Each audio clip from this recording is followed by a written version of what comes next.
দেখেন, শুধুমাত্র সমন্বয়করা না, যদি ওই সময় যারা মূল নেতৃত্বের জায়গায় ছিলেন তারা যদি বলতেন যে আমরা এই আন্দোলন সফল হওয়ার পরে আমরা উপদেষ্টা হব, আমরা দল গঠন করব, আমরা ক্ষমতার স্বাদ ভোগ করব, তাহলে বিএনপিও সমর্থন দিত না, আমরাও দিতাম না, বাংলাদেশের কোনো জনগণই দিত না। একটা প্রেক্ষাপটে সবাই নেমে গিয়েছে।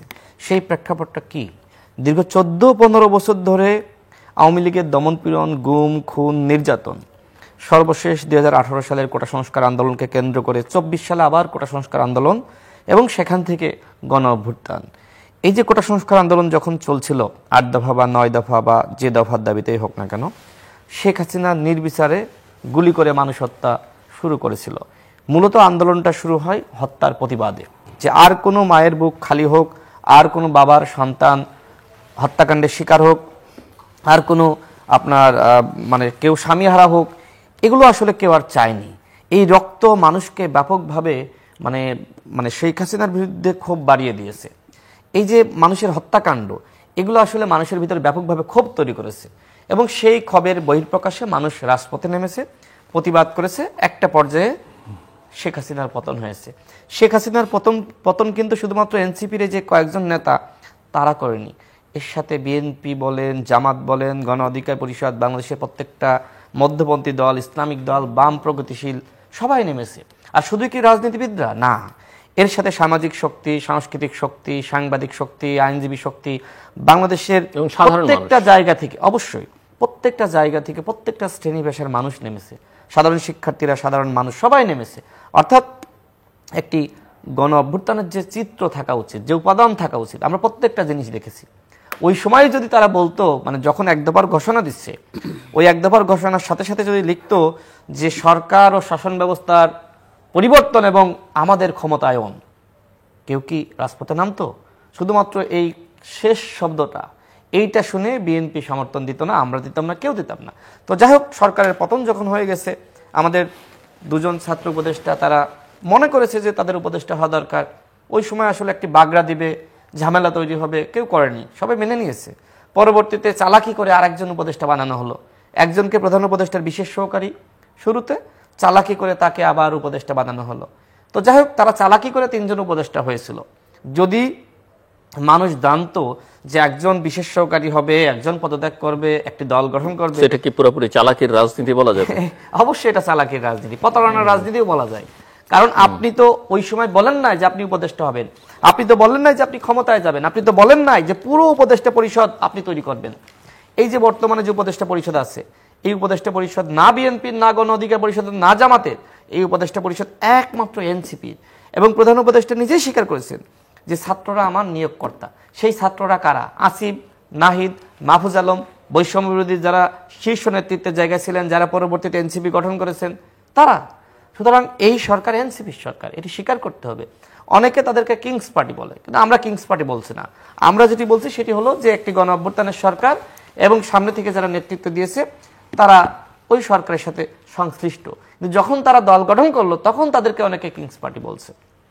তো যাই হোক, আমরা যেটা মনে করি, নির্বাচন নিয়ে যে প্রশ্ন করলেন, যে নির্বাচনটা আসলে হওয়া দরকার। এখন নির্বাচনটা কখন হবে? জামাতের পক্ষ থেকে তারা কয়েকটি বক্তব্য দিয়েছে।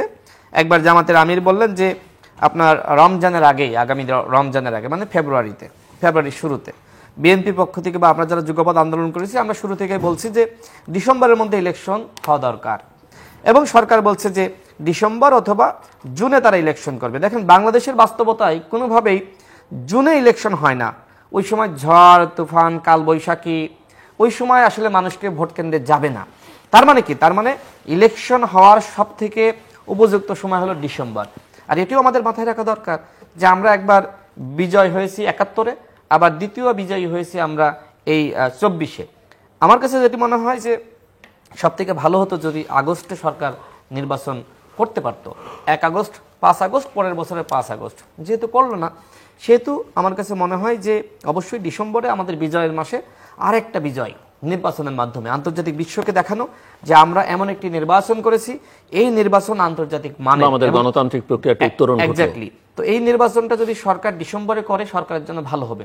অন্যথায় সমস্যা হলো যে যখন ডিসেম্বর অতিক্রম করবে তখন বিএনপি মনে করবে যে সরকার হয়তো আরেকটি ১/১১ সৃষ্টি করতে চাই, আমরাও একইভাবে মনে করব। কিন্তু সেটা বোঝার জন্য কি ডিসেম্বর পর্যন্ত, যদি আপনি ডিসেম্বর অতিক্রম করলেই মনে করেন, তাহলে ডিসেম্বর পর্যন্ত আপনাকে যেতে হবে। সেটার জন্য অবশ্যই ডিসেম্বর পর্যন্ত না, কারণ একটা ইলেকশনের স্কেজুল ঘোষণাগুলো তো 3 মাস সময় দিয়ে বা 2 মাস, তার মানে আমাদের অক্টোবর পর্যন্ত আমাদের দেখতে হবে। যদি অক্টোবরে তারা তফসিল ঘোষণা না করে, দেন রাজনৈতিক দলগুলো বসে সিদ্ধান্ত নেবে। আর এর মাঝখানের কর্মযোগ্য দেখে বোঝা যাবে যে সরকার কোন পথে হাঁটছে। সুতরাং সরকারকে অবজারভেশন করা, তাদের কর্মযোগ্য ফলো করা এবং চোখে চোখ রাখা যে সরকার কোথায় যাচ্ছে। মানে আমরা যারা সরকারের ভুল নিয়ে সমালোচনা করি আর ভালো কাজ নিয়ে প্রশংসা করি, অনেকে এটাকে পছন্দ করছে না। সবাই চায় যে আমরা সরকারের দালাল হয়ে যাই। কিন্তু আমি কি সরকারের সুবিধাভোগী? আমি কি সরকারের কাছ থেকে মন্ত্রিত্ব পেয়েছি? আমি কি সরকারের কাছ থেকে গাড়ি পেয়েছি, বাড়ি পেয়েছি? আমি কি তদবির বাণিজ্য করি? যারা এগুলো করছে তারা সরকারের সুবিধাভোগী। তারা মনে করে সরকার 5 বছর থাকলে তো ভালো, আমার জন্য লুটপাটের জন্য ভালো, দুর্নীতির জন্য ভালো, নিয়োগ বাণিজ্যের জন্য ভালো, ডিসি নিয়োগ দিতে পারবো, এসপি নিয়োগ দিতে পারবো, আমার মতো করে সরকারকে ব্যবহার করতে পারবো, আমার পুরো উপদেষ্টা পরিষদ আমার কথায় চলবে, আমার কথায় হাসবে, আমার কথায় নাচবে, কাঁদবে। এইগুলো যারা মনে করছে, তারা এইগুলো যারা সুবিধা পাচ্ছে, তারাই মূলত বলছে সরকার 5 বছর থাকুক। কিন্তু আমরা মনে করি এই ধরনের সরকার 5 বছর থাকলে অবশ্যই সংকট তৈরি হবে, এমনকি গৃহযুদ্ধ শুরু হয়ে যেতে পারে। শুরুতেই মনে হয় এটা নিয়ে কথা বলি। দেখেন, যেহেতু এই সরকারে যারা আছে আর এনসিপি যারা গঠন করেছে, সবাই তো আমাদের পরিচিত, একসাথে বিভিন্ন সময় উঠা বসা, তাদেরকে আমরা চিনি, আমাদেরকে তারা চিনে, এবং তারা যা করে তার সকল তথ্য আসলে আমাদের কাছে চলে আসে। তাদের যে দুর্নীতি কিভাবে আসে, ওই যে বললাম পরিচিত, আচ্ছা, হয়তো কেউ এনসিপিতে আছে, কিন্তু আমার সাথে তো ব্যক্তিগত পরিচয় সম্পর্ক আছে, অনেকে তথ্য দেয়। দেখেন, আমি মনে হয় আপনার সিজিএস অনুষ্ঠানে সর্বপ্রথম ব্যক্তি হিসেবে ডিসি নিয়োগ এবং এসপি নিয়োগ নিয়ে প্রতিবাদ জানিয়েছিলাম। এরপরে জনাব সার্জিস আমাকে বেশ কটাক্ষ করে একটি বক্তব্য তিনি ফেসবুকে দিয়েছিলেন। তো আমি সেই সময় আর জবাব দিইনি, ঠিক আছে। তারপর একদিন কি হলো, সার্জিসের একজন ঘনিষ্ঠ বন্ধু আমার কাছে আসলেন আমাদের অফিসে। তিনি আমাকে প্রথম তথ্য দিলেন যে, ভাই, আপনি আমার বন্ধুকে নিয়ে এই ধরনের সমালোচনা কেন করছেন? তারপরে তিনি বললেন, আপনি যা বলেছেন সেটি সত্য, এবং তিনি আমাকে কিছু এভিডেন্স দিলেন। বিশেষ করে সার্জিস অস্বীকার করেছিলেন যে এই গাজী সালাউদ্দিন তানভীর আওয়ামী লীগের যে দরবেশ, আর এনসিপির আরেকজন দরবেশিনী, আওয়ামী লীগের দরবেশের কথা তো আমরা জানি। তো এই দরবেশের সাথে করে সার্জিস তিনি কি করেছিলেন, তিনি যেদিন আনসার কু হয়, আনসাররা যেদিন বিদ্রোহ করে, ওই দিনকে তিনি সচিবালয় থেকে বের হয়ে এসেছিলেন। তো সার্জিস সহ অন্যরা তো অস্বীকার করলো যে এই ছাত্র সমন্বয়ককে আমরা চিনি না, ও আমাদের কেউ না। কিন্তু ওই যে ভিডিও ফুটেজ দেখলাম যে একসাথে বের হয়ে আসছে, আমার কাছে সে ভিডিও দেখালো, প্রমাণ তো একটা মোটামুটি পেয়ে গেলাম যে সে আসলে সার্জিসের সাথে সম্পৃক্ত। এমনকি ওই সার্জিসের বন্ধু আমাকে বললেন, শুধুমাত্র সার্জিস না, হাসনাত এবং সার্জিস দুজনের সাথে তার ঘনিষ্ঠতা। এরপরে যেটি হলো যে আমি মাঝখানে যখন এনসিডিবি কেলেঙ্কারি হয়, আমি তখন আবার বিষয়টি নিয়ে আলোচনায় আনলাম, কথা বললাম, 400 কোটি টাকার কেলেঙ্কারি। তো আমি ওই সময় প্রশ্ন তুললাম যে সার্জিস, হাসনাত সহ এনসিপির নেতারা বা তাদের বৈষম্য বিরোধী নেতারা বলছে যে এই ব্যক্তিকে আমরা চিনি না এবং ডিসি কেলেঙ্কারি বা নিয়োগের দায় তারা নিবে না, সেই বিতর্কিত ব্যক্তিকে কেন তারা আবার এনসিটিভিতে পাঠালো? এক। দ্বিতীয়ত, আমি আরও তথ্য পেলাম, দেখেন আমার আগে কেউ তথ্য পায়নি যে ওই ছেলেটি, ওই বিতর্কিত ব্যক্তি আবার এনসিপির নেতা হয়েছে। আমি জানলাম যে তাকে এনসিপির গুরুত্বপূর্ণ যুগ্ম সদস্য সচিব পদে বসানো হয়েছে। তো তথ্যগুলো যখন পেলাম, এরপরে আরও জানলাম যে তাকে মূলত আপনার বসিয়েছে সার্জিস এবং হাসনাত, মানে ওই দলে, মানে নিয়োগ দিয়েছে, রেফারেন্স করেছে নাহিদ এবং আক্তারের কাছে। তো যাই হোক, হাসনাত তো এটা স্বীকার করে না, হাসনাত অস্বীকার যায়। তো এই ঘটনা নিয়ে আমি যখন আবার প্রতিবাদ শুরু করলাম, তখন সার্জিস আমাকে ফোন দিলেন। ফোন দিয়ে 1 ঘন্টার অধিক সময় কথা হলো। কথা হওয়ার পরে উনি বললেন যে, ভাই, আমরা তো আপনার ভাই, একসাথে আন্দোলন সংগ্রাম, একসাথে উঠে আসা, ক্যাম্পাসের বড় ভাই, সেই আপনি আমার সম্পর্কে যে ধারণা পোষণ করেন সেটা মিথ্যা। তো আমি বললাম যে কোনো কিছু মিথ্যা না, আমি অনেক কিছু জানি, তোমার ঘনিষ্ঠজনই আমাকে তথ্য দিয়েছে। তারপরেও তিনি আমাকে বোঝাতে চেষ্টা করলেন, আমাকে বললেন, ভাই, আমার পক্ষে একটা পোস্ট দিয়েন ফেসবুকে। তাই বললাম যে ঠিক আছে, দেখি কি করা যায়। হ্যাঁ, তুমি এই কাজটি, মানে তোমার অন্তত দায়িত্ব, এই যে বিতর্কিত দরবেশ গাজী সালাউদ্দিন, তাকে এনসিপি থেকে সরিয়ে দেওয়া। এই পরামর্শ আমি তাকে দিয়েছিলাম যে সে যতদিন তোমার সাথে থাকবে, তোমার কেরিয়ার, তোমার রাজনীতি, এমনকি হাসনাতের কেরিয়ার, হাসনাতের রাজনীতি ক্ষতিগ্রস্ত হবে। সে আমাকে একটি তথ্য দিল, সার্জিস, মানে তথ্য তো বিভিন্ন জায়গা থেকে আসতেছে, এমনকি সার্জিস নিজেও আমাকে তথ্য দিল যে ভাই আমি কি নিজেই শুধুমাত্র তার রেফারেন্স করেছি, হাসনাত তো করেছে, আপনি তো হাসনাতের নাম কোথাও বলেন না, হাসনাতের নাম কোথাও লেখেন না, সেটা আমার নামটাই বলেন। এইভাবে আসলে আমি সমস্ত তথ্য পেলাম, আর অনেক ভিতরের কাহিনী আছে। তো তথ্যগুলো যখন আসলো তখন তো দুর্নীতি নিয়ে কথা বলা সহজ, এক। দ্বিতীয়ত দুজন এপিএস কে সরিয়ে দেওয়া হয়েছে, সেটা কিন্তু আমি অনেক আগে পেয়েছি। সরকারেও যেমন আমার ঘনিষ্ঠ কিছু লোকজন আছে, তথ্য পাই, আবার এনসিপিতেও আছে। তো বিভিন্ন জায়গা থেকে তথ্যপাত্য পেয়ে আমার কাছে যেটি মনে হয়েছে যে তারা যতটা না আসলে রাষ্ট্র সংস্কার চায়, তার থেকে নিজেদের ক্ষমতাকে দীর্ঘমেয়াদী করতে চায়, এবং এই ক্ষমতাকে ব্যবহার করে দল গঠন করা এবং দলকে বড় করা, আগামীতে আবার ক্ষমতায় যাওয়া, সেই চেষ্টার মধ্যে তারা রয়েছে। যদি তারা প্রকৃতপক্ষে, যেটি তারা সমাবেশ করলো আওয়ামী লীগের নিষিদ্ধের দাবিতে সর্বশেষ, আমার প্রশ্ন হলো, নাহিদ সাহেব তো আসলে উপদেষ্টা ছিলেন, তাই না? তিনি যখন উপদেষ্টা ছিলেন ওই 6-6.5 মাসে তিনি গণমাধ্যমের কতটুকু সংস্কার করেছেন? তিনি এখন সরকারের জবাবদিহিতা চাচ্ছেন যে সরকার কেন আওয়ামী লীগকে নিষিদ্ধ করছে না, কেন গণহত্যার বিচার করছে না, কেন রাষ্ট্র সংস্কার দ্রুত করছে না, এই জবাবদিহিতা চাচ্ছেন। ঠিক একই জায়গা থেকে আমরা এখন নাহিদের জবাবদিহিতা চাই, আপনি 6 মাসে কি করেছেন? আওয়ামী লীগের নিষিদ্ধ তো আপনিই করতে পারতেন। প্রধান উপদেষ্টার পরে জনাব নাহিদ ছিলেন সব থেকে প্রভাবশালী উপদেষ্টা, কারণ গণঅভ্যুত্থানের মুখপাত্র, পোস্টার বয় তিনি কেন গণহত্যার বিচারে একটা ট্রাইব্যুনাল গঠন না করে 10টি করার উদ্যোগ নিলেন না? কারণ কি, একটা ট্রাইব্যুনালের মাধ্যমে যদি আপনি 10 বছরের বিচার করেন, 10টা গঠন করলে 1 বছরের বিচারটা হয়ে যায় দ্রুত সময়ের মধ্যে। আবার নির্বাচনের ব্যাপারে তারা কোনো মন্তব্য করছে না, তবে এটি বলছে গণহত্যার বিচার এবং রাষ্ট্র সংস্কারের আগে কোনো ইলেকশন নয়, এবং আওয়ামী লীগকে নিষিদ্ধ করতে হবে, সেটাও বলা হচ্ছে। আওয়ামী লীগকে নিষিদ্ধ করতে হবে, এক।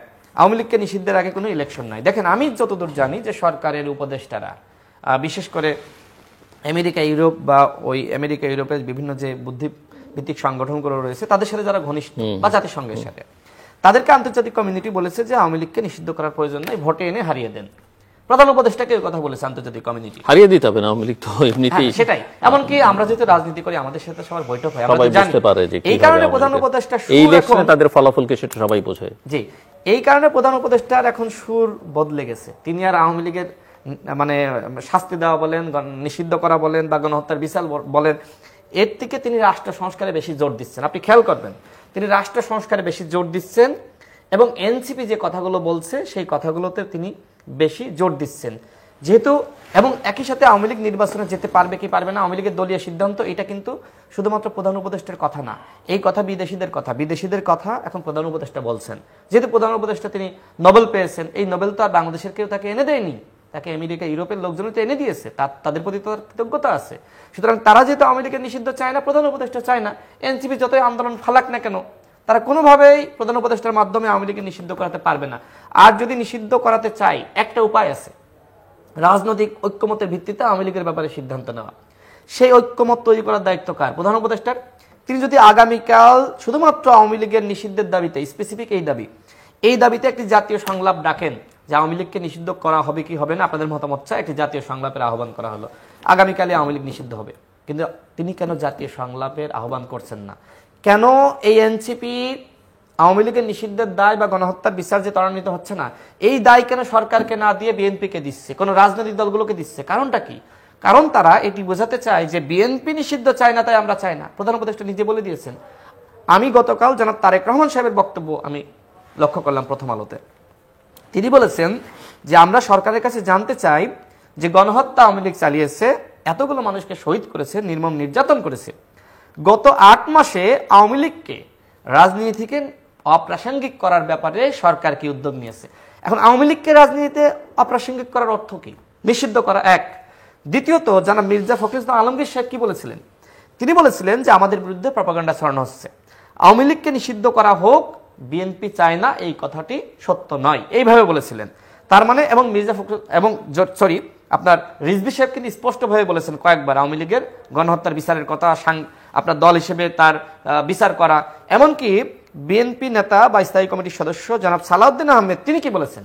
তিনি বলেছেন আমরা বলেছিলাম সংগঠন হিসেবে আওয়ামী লীগের বিচার। দেখেন, সংগঠন হিসেবে বা গণহত্যার দায়ে কিন্তু আওয়ামী লীগের বিচারের কথাটি উল্লেখ করা ছিল এই যে আন্তর্জাতিক অপরাধ ট্রাইব্যুনাল, সেই ট্রাইব্যুনালের যে বিধান, খসড়া বিধান, সেখানে ওইখান থেকে কি বিএনপি সরিয়ে দিয়েছে?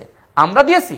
সরকার নিজেই বিদেশিদের চাপে সরিয়ে দিয়েছে যে সংগঠন হিসেবে আওয়ামী লীগের বিচার করা যাবে না। তার মানে কি? তার মানে এনসিপির জন্য এখন একটাই পথ, সেটি হলো যমুনা ঘেরাও করা।